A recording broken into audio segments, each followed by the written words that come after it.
With the NBA season right around the corner and a ton of changes this offseason when it came to free agents, I think it's safe to say that the NBA will look very different this year.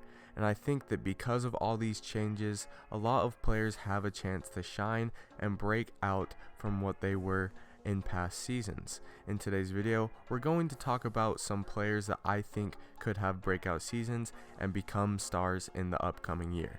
Let's get right into it. The first player we're going to be talking about in today's video is Terrence Ferguson.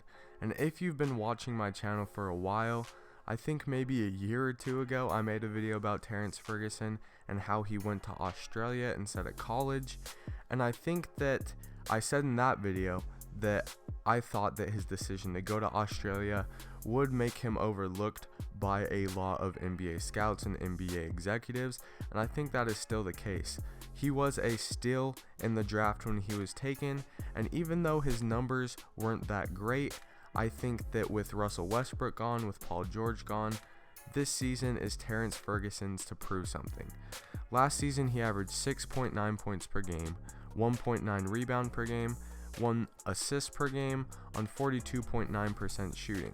So not great numbers, but like I said, Russell Westbrook and Paul George were putting up most of the offensive production and defensive production really. They were pretty much the entire team for the Thunder last season, but with both of them gone, I think Terrence Ferguson has an excellent opportunity to prove himself, and with his great athleticism, he's probably one of the great athletes in a league full of insane athletes.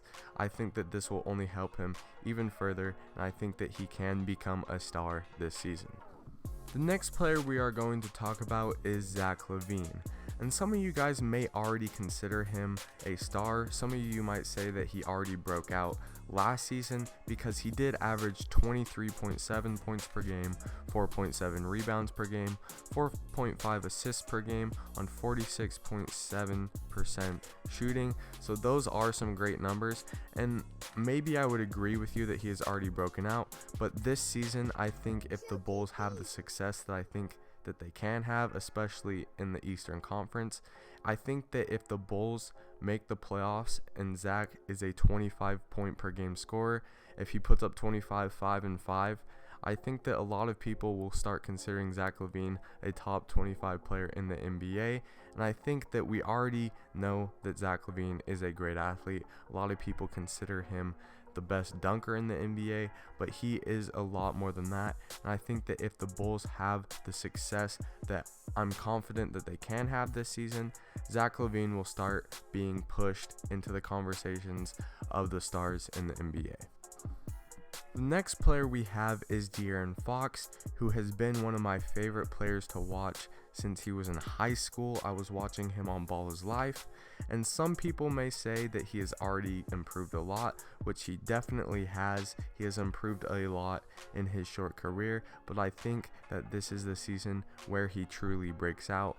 Last season he averaged 17.3 points per game, 3.8 rebounds per game, 7.3 assists per game on 45.8% shooting. So again, kind of like Zach LaVine, solid numbers, but I think this season he could definitely be a 20 point per game scorer, an 8 assist guy. I think that his situation is very similar to Zach LaVine's in that if his team does make the playoffs and they do have the success that I think a lot of people think that they can have, even though they are in the tough Western Conference, I think that De'Aaron Fox becoming one of the top point guards in the NBA is definitely possible.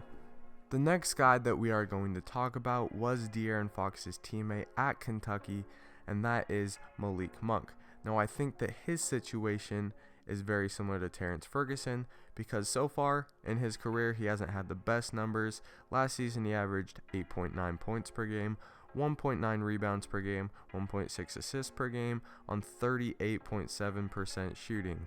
So definitely not good numbers and definitely not good efficiency, but the reason that I think that his situation is similar to Terrence Ferguson's is because the star player, as you know, Kemba Walker, is now on the Celtics, and I think that with the Hornets kind of in a rebuilding mode, I think that they can put Malik Monk in a situation where he will get more touches, where he might have a bigger role on the team, And I think that as a result of this, his numbers can improve. And I think with his athleticism, his shooting ability, his overall scoring ability, really, Malik Monk could definitely have a lot better of a season than he has shown in his first 2 seasons in the NBA. The next person that we have on this list is also a former Kentucky Wildcat, and he was teammates with both De'Aaron Fox and Malik Monk, and that is Bam Adebayo. Now, once again, this is a guy who is playing on a team who just lost one of their star players in Hassan Whiteside, so I think that with Hassan Whiteside gone, this could be Bam Adebayo's year to prove that he is a good starting center in the NBA. And I think that so far he has shown a lot of promise, even though his numbers have not been the best. Last season, he averaged 8.9 points per game, 7.3 rebounds per game, 2.2 assists per game on 57.6% shooting.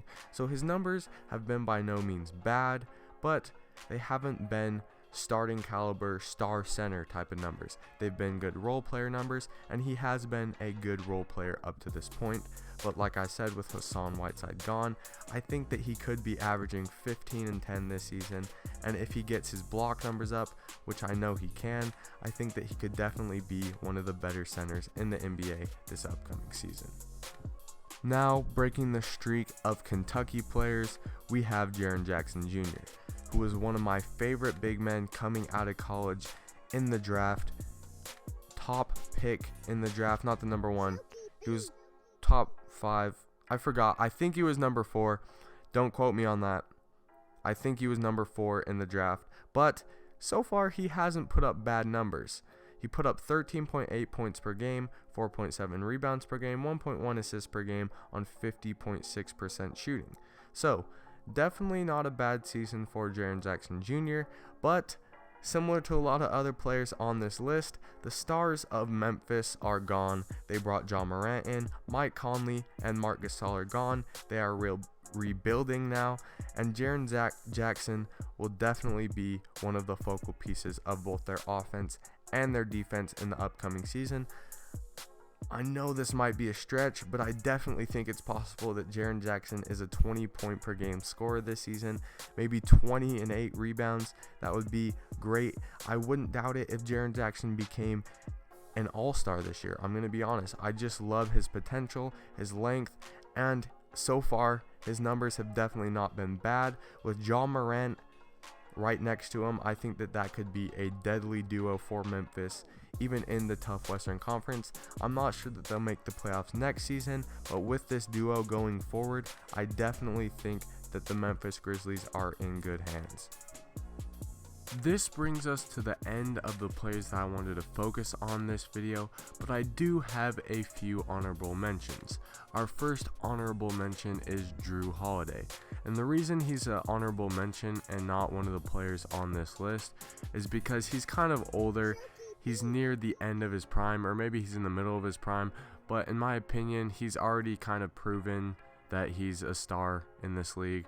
Maybe not a star, but that he's a solid player in this league. But with Anthony Davis gone, he is now the best player on the New Orleans Pelicans, and I think that he definitely has an opportunity to put up some good numbers this season. The next honorable mention that we have is Miles Bridges, and the reason he is an honorable mention is because his teammate Malik Monk, who I talked about earlier, I think will get more nods than Miles Bridges. I think he'll get more opportunities than Miles Bridges, but I definitely think that Miles Bridges is going to improve a lot from last season, and I think that he can definitely have an impact on this young Hornets team. The next honorable mention that we have is OG Anunoby, a guy who was injured for most of last season while playing for the Raptors. Even though they did make it to the NBA Finals, he was definitely not a part of that core that played in the playoffs. He was hurt for most of it, unhealthy most of the season, but in the last season when he wasn't injured, he showed a lot of promise, and I think that he will only improve as time goes on. So if he can stay healthy this season, look out for OG Anunoby. The next player that we have on this list is Hamidou Diallo, and kind of like Miles Bridges, he's another young player who I think is very good and will get more minutes this season, but we already talked about Terrence Ferguson, who I think is the more experienced and probably more developed player at this point for the Thunder. So I think that Terrence Ferguson, playing the same position as Hamidou Diallo, will take some of the opportunities away from him, but Hamidou Diallo is an absolute athlete, and I think that he will definitely show out this season. The next honorable mention that we have is Michael Porter Jr., a guy who, if you don't know about, then you probably haven't followed a lot of basketball, because he has been injured for the past 2 seasons, went to Missouri for his freshman year of college, played in the preseason, maybe the first few games of the regular season, and then had a back injury, and it has only been injuries so far in his NBA career.